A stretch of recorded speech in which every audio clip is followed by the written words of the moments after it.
The sharp clang of a plate hitting the kitchen floor jolted me from my thoughts.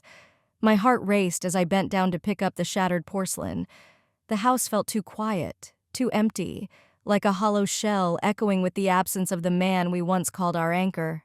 My husband had been gone for over a year, and yet his presence still lingered in the air like the faint trace of cologne on a forgotten jacket. I live alone now with my stepson, who just turned 19. After his father's death, he withdrew into himself, building walls I couldn't seem to break through. He'd spend hours locked away in his room or out with friends, barely acknowledging my existence. I tried everything, cooking his favorite meals, leaving notes of encouragement on his desk, suggesting walks in the park. But the silence between us stretched like a canyon. One night, as I stood at the sink washing dishes, I heard footsteps behind me. I turned, startled, to see him standing there, his eyes uncertain. "Need any help?" he asked. The question caught me off guard. It was the first time in months he'd willingly reached out. I handed him a dish towel, my heart both hopeful and wary. We worked in silence, the clinking of dishes the only sound in the room.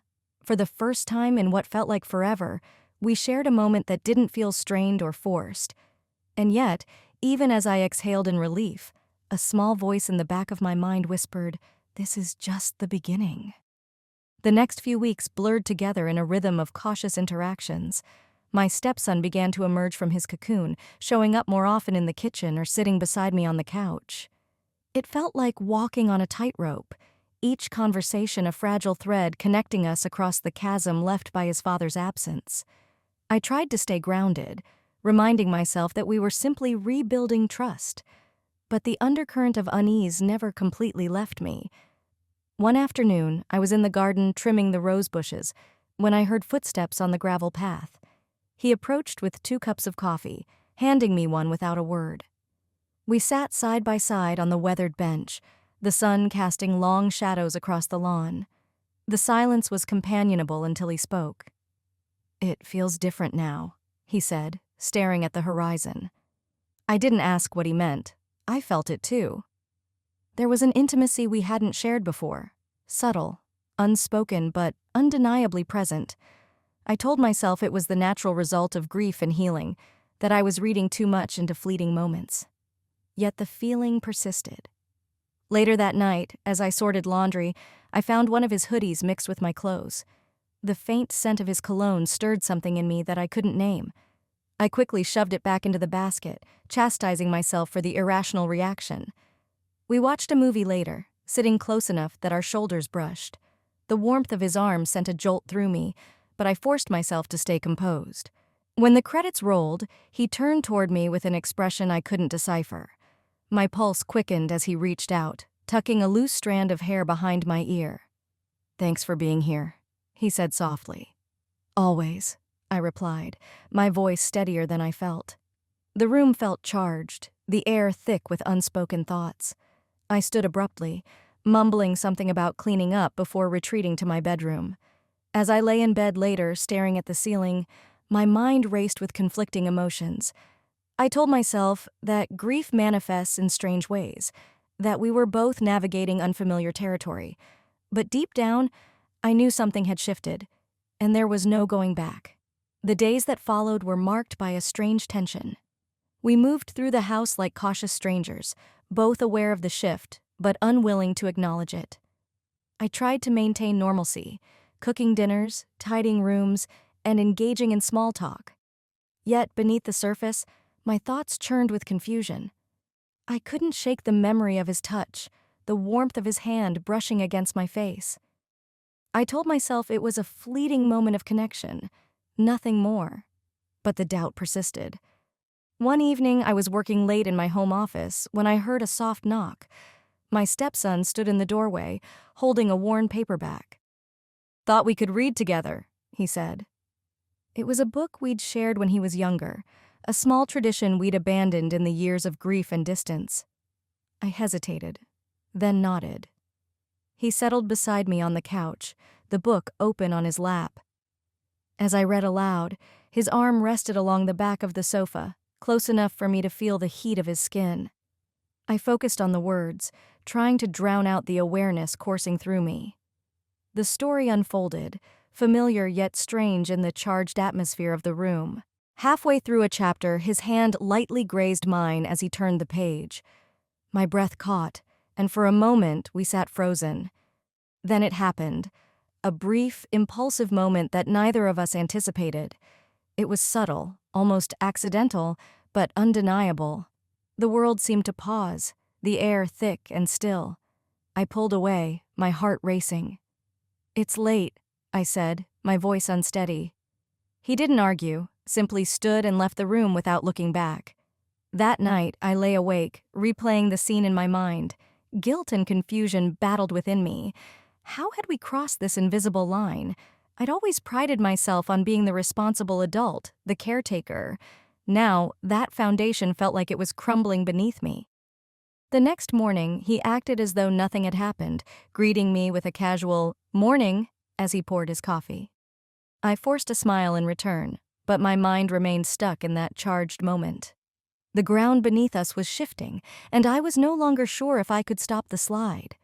The tension in the house became almost tangible, a silent presence lurking in every shared glance. I threw myself into work, errands and gardening, anything to escape the undercurrent that had taken root. But avoidance wasn't a solution. It was a delay. One evening, as I prepared dinner, I sensed him standing behind me. Turning, I met his gaze, and for a moment, time seemed to stretch. Without a word, he reached for a plate to help, our hands brushing.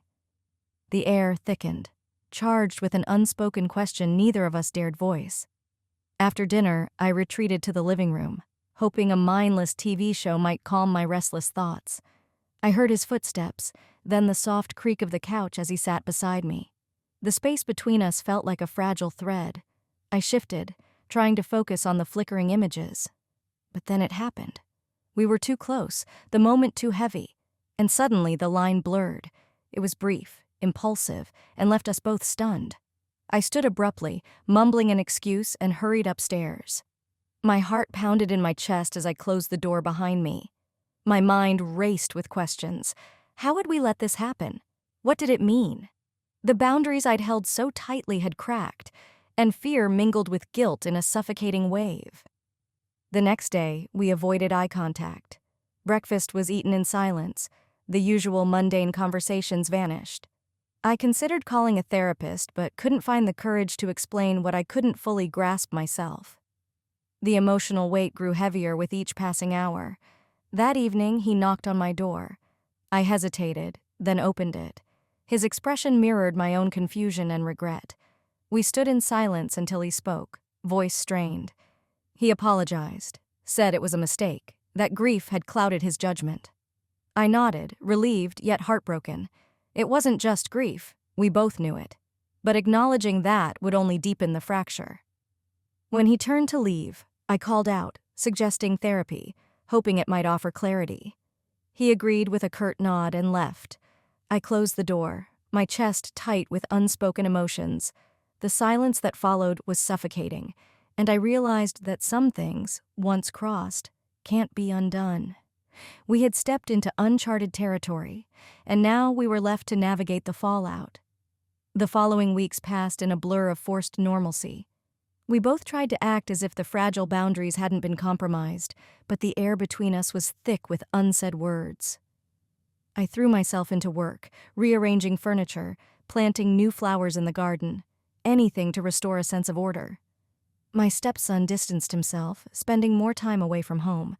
The silence should have been comforting, but instead it gnawed at me. One evening, the door creaked open and he walked in with a suitcase. My stomach dropped. He announced he was leaving for good, moving to a distant city to live with an old friend. The words hit like a gut punch. I nodded, masking the devastation. The next morning, we stood by the car in tense silence. As he loaded the trunk, he turned and said softly, "Thank you for everything." I managed a nod, unable to find words. The engine roared to life, and with a final glance, he drove away. Days passed like a dream. The house became an echo chamber of memories. One evening, I found his old hoodie buried beneath a pile of linens. As I held it, the scent of familiar cologne stirred a sharp ache. Tears blurred my vision. I thought of that fleeting moment, the one we never discussed, and how it had unraveled everything. Months later, a postcard arrived. It showed a picture of a bustling city skyline. The message was short. "I'm doing okay. Hope you are too." My heart clenched as I read the postscript. "Thanks for teaching me how to care, even when it hurts." I stood there, postcard in hand, feeling the full weight of what we'd lost. Grief is a strange thing. It disguises itself as longing, regret, and sometimes an unspoken bond that defies logic. I realized then that the hardest part of love is letting go without the closure you crave. The sun dipped below the horizon, casting the living room in shadow. I placed the postcard in a drawer and turned off the lamp. Life moves forward, but some moments linger forever. I whispered into the quiet, "Goodbye," hoping that, wherever he was, he heard it. The room remained still, the past settling like dust on forgotten shelves. As I walked toward the window, the reflection showed a woman forever changed, holding on to a memory she never wanted but couldn't forget. And then, with a deep breath, I let it go.